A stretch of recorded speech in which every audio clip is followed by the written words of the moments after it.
அனைவருக்கும் வணக்கம். இன்றைய நாள் எல்லோருக்கும் இனிய நாளாக அமையட்டும். எனக்கு ஆதரவு தந்து கொண்டிருக்கும் அனைத்து நல்லுள்ளங்களுக்கும் எனது மனமார்ந்த நன்றிகள். இன்றைக்கு நான் ஒரு சுவையான பயற்றம் பணியாரம் தான் செய்து காட்ட போகிறேன். இப்போ நாங்கள் பயற்றம் பணியாரத்துக்கு தேவையான பொருட்களை பார்ப்போம். நான் இந்த துப்பராக்கி வச்சுருக்கிறேன். பயரும் 1 கிலோ பயர் எடுத்துருக்கிறேன். நான் பயரும் உளுந்தும் சேர்த்து தான் இந்த பயற்றம் பணியாரம் செய்ய போகிறேன். 1/2 கிலோ உளுந்து எடுத்து வச்சுருக்கிறேன். இது எல்லாமே தோலோடு தான் செய்ய போகிறோம். மற்றது அரிசிமா நீங்கள் எந்த அரிசிமாவும் போடலாம். நான் இந்த கருப்பு கவுனி அரிசியில் தான் எடுத்து வச்சுருக்கிறேன். 1/2 கிலோமா இந்த அரிசியை திரித்து வச்சுருக்கிறேன். மற்றது மிளகு 30 கிராம் மிளகு, 25 கிராம் சின்ன சீரகம், ஒரு கொஞ்சம் உப்பு, 1 கிலோ இந்த கருப்பு சீனி எடுத்து வச்சுருக்கிறேன். இது வெயிலில் காய போட்டு முதலே வெயில் வந்த நேரம் காய போட்டு வச்சுருந்தேன். நான் இதில் 4 பெரிய தேங்காயை திருவி காய வச்ச பூ இது வறுத்து வச்சுருக்கு. இனி இதுக்கும் மிக்சியில் திரிக்கணும். எல்லாமே நாங்கள் வறுத்து மிக்சியில் திரிக்கணும். திரிச்சிட்டு மிக்சியில் ஆற வச்சுட்டு மிக்சியில் அரைப்போம். இப்போ நான் இந்த உளுந்து வறுத்து வச்சுருக்கிறேன். நல்லா வறுத்தாச்சு. சின்ன நெருப்பில் வச்சு வறுக்கணும். நல்லா அடுப்பு எரிஞ்சால் உடனே இப்படி சிவந்திரும், உள்ளுக்கு வறுபடாது. அதனால் சின்ன நெருப்பில் வச்சு இந்த பொன்னிறமாக பயறு வறுத்துட்டேன். இந்தளவு வறுத்தா போதும். நாங்கள் இதை எடுத்துட்டு இந்த மிளகையும் முதல் போடுங்க. மிளகை கொஞ்சம் இது வறுபடுது.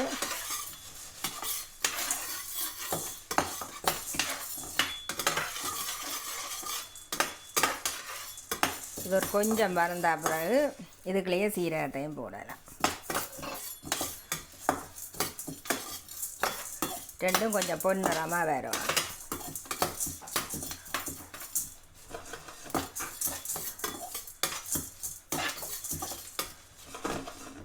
இவ்வளவும் போதும் வறந்தாது. இப்போ நான் இந்த மாவு எல்லாமே மிக்சியில் தான் திரித்தேன். நான் ஆக மாவாக திரிக்காமல் ஒரு கொஞ்சம் இப்படி கரகரப்பு தன்மையாக திரியுங்க இந்த இதுக்கு. இப்போ இது பயற்றம்மா, இது உளுத்தம்மா. அந்த 1/2 கிலோவையும் இதுக்களை போடுவோம். இது கவுனி அரிசிமா. இந்தம்மா இது 1/2 கிலோ.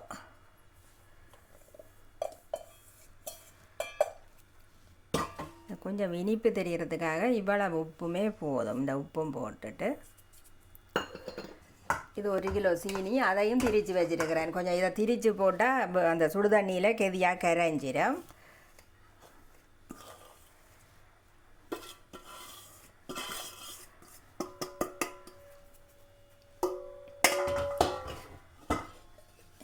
இந்த தேங்காய் பூ வறுத்து திரித்தது இது 800 கிராம் இருக்குது. இந்த தேங்காய் பூ எனக்கு 800 கிராம் இருக்குது. நீங்களும் தேங்காயை திருவி வெயிலில் காய வச்சா நல்லது. அப்படி இல்லைன்னா அப்படியே தாச்சியில் வறுத்து இப்படி பொன்னிறமாக வந்தால் பிறகு உரல்லையோ மிக்சியிலையோ திரித்து இப்படி போடணும். இதுலேயே இந்த எண்ணெயாக வரும்.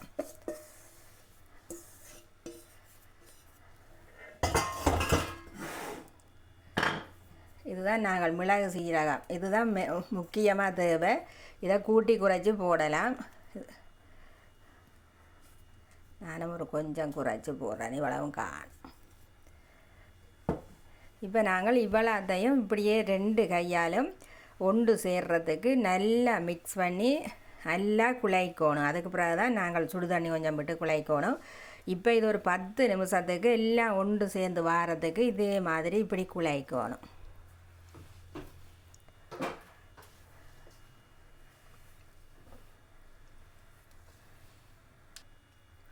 இப்போ நான் நல்லா இந்த மாவை பிணைஞ்சு இப்படி மிக்ஸ் பண்ணி எடுத்துட்டேன். இதே மாதிரி குழைக்கணும். இது சட்டி அவ்வளவு போட்டு குழைக்கலான்றதால கொஞ்சம் எடுத்து வச்சுருக்கிறேன்.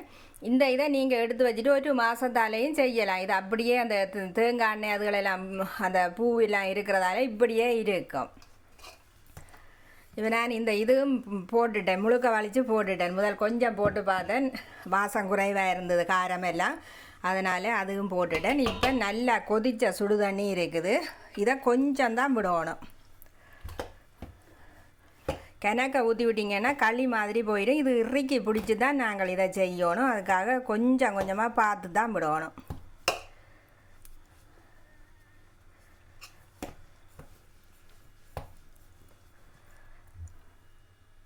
கணக்க விடக்கூடாது. இப்போ இது ஒரு கொஞ்சமே போதுமா தான் பாரு நாங்கள் குழைக்கிற போது.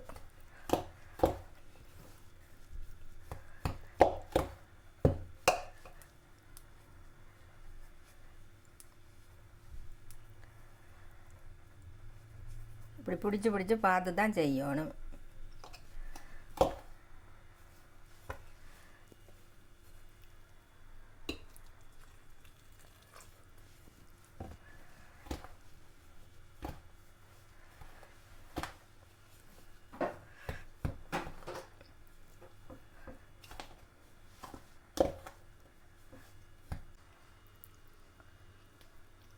நல்லா பிணைஞ்சு குழைச்சி இங்கே இந்த பதத்துக்கு எடுத்துருக்கிறேன். இது கொஞ்சம் காய பாக்கம், அதனால் நாங்கள் இப்படி கொஞ்சம் இடத்தையும் மூடி வச்சுட்டு உருட்டுறைகளை இப்படி நல்லா உள்ளாங்க இப்படி இறுக்கி பிடிச்சி உருட்டணும்.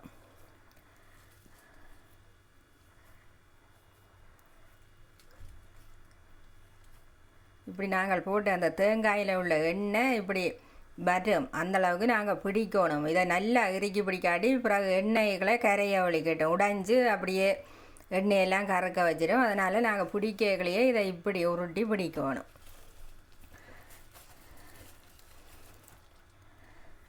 ரெண்டு உருண்டை சாப்பிட்டாலே நல்ல சத்தாக இருக்கும். இந்த கிளறியே பாருங்கள், எல்லாம் நாங்கள் தவிட்டோட போட்டு செய்ததால்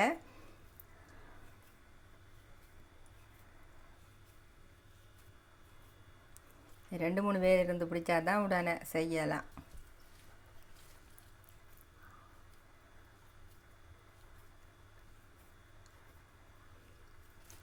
இப்போ களி மாதிரி இருந்தால் இந்த இது பிறகு நாங்கள் கடித்து சாப்பிட்ற போது களித்தன்மையாக கடிபடும். இப்போவே இதை உடைச்சி பாருங்கள், இப்படி நல்ல இதாக இருக்குது. இதே பதத்தில் செய்தால் தான் ஒரு மாதத்துக்கும் அப்படியே நல்ல நீட்டாகவே இது இருக்கும்.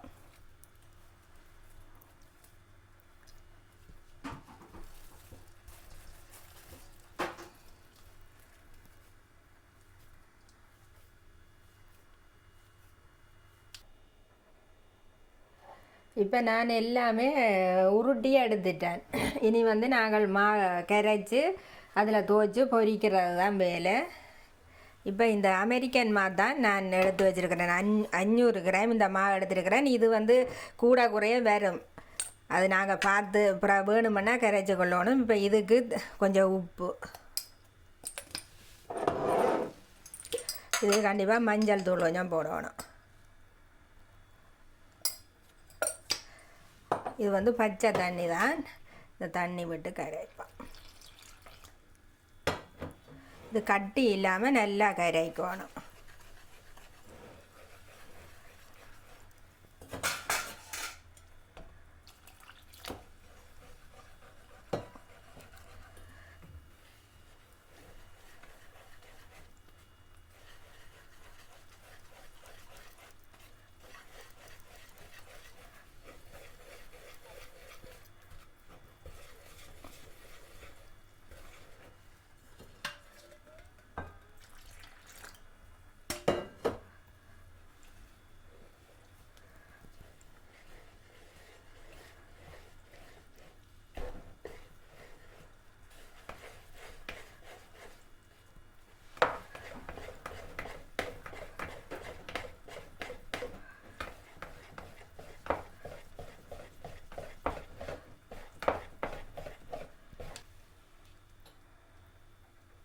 இப்போ இந்த நல்லா கரைச்சி வச்சுருக்கிறேன். இதே மாதிரி இப்படி கிள்ளி ஊற்றுற ஒரு தோசை பதத்தில் இந்த இதை நீங்கள் இப்படி போட்டு இப்படி எடுத்து பாருங்கள். இப்படி வந்தால் சரி. இது இப்போ எண்ணெயும் கொதிக்க வச்சாச்சு. எண்ணெய் சுட்டுட்டு தான் எண்ணெய் இப்படி அம்மா போட்டு பாருங்கள்.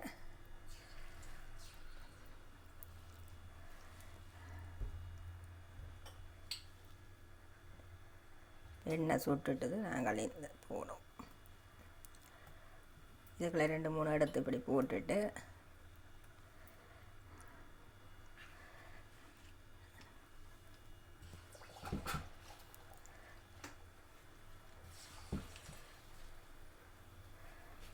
இந்த இது 3 அளவுக்கு எண்ணெய் விடணும்.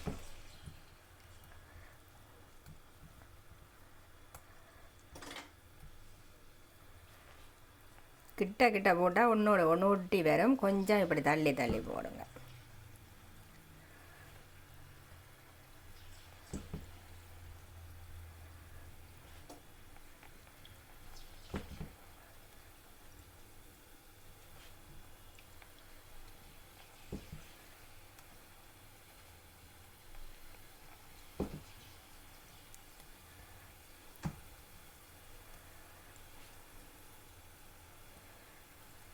பார்த்து பார்த்து இந்த இடங்களுக்கும் போடுங்க.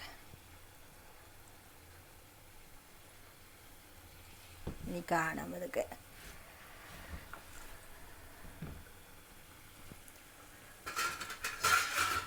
உடனே திருப்பக்கூடாது. உடனே திருப்பினா எப்படியும் அதை உடைஞ்சி பிறகு இந்த இதெல்லாம் உள்ளுக்கு வந்து எண்ணெய் கறத்து போயிடும். பிறகு எண்ணெயை நாங்கள் அடிக்கடி மாற்றுற மாதிரி வந்துடும். இப்படி ஒரு கொஞ்சம் நேரம் பொரிய விட்டுட்டு தான் திருப்பணும்.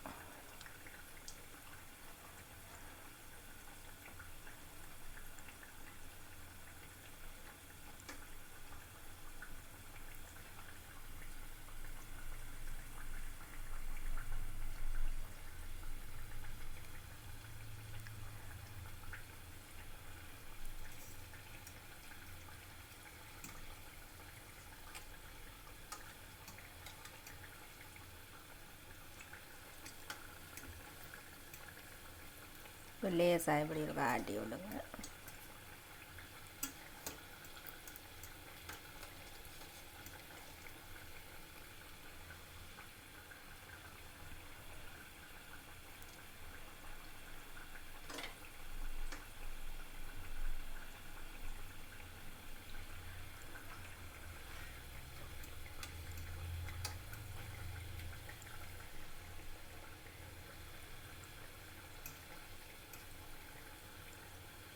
கொஞ்சம் பொரிச்சா அப்புறம் திருப்பணும்.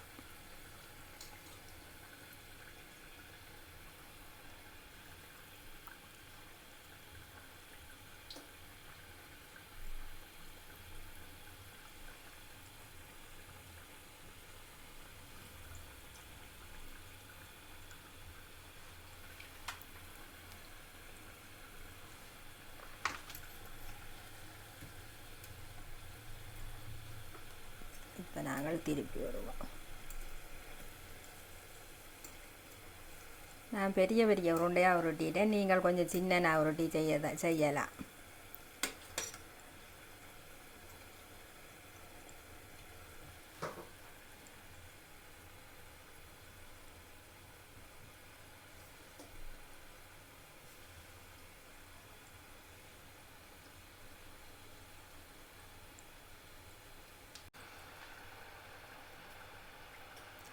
இப்போ இது பொன்னிறமாக பொரிஞ்சிட்டது. நாங்கள் இதை எடுக்கலாம்.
பயிட்டம் பணியாரம் எல்லாம் சுட்டு எடுத்துட்டேன்.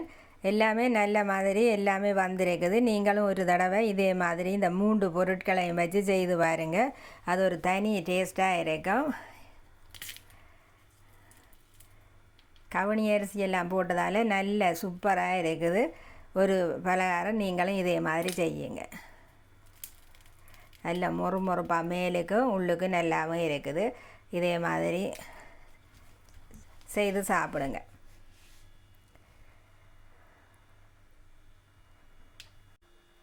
இத்தோடு எனது காணொளியை நிறைவு செய்கிறேன்.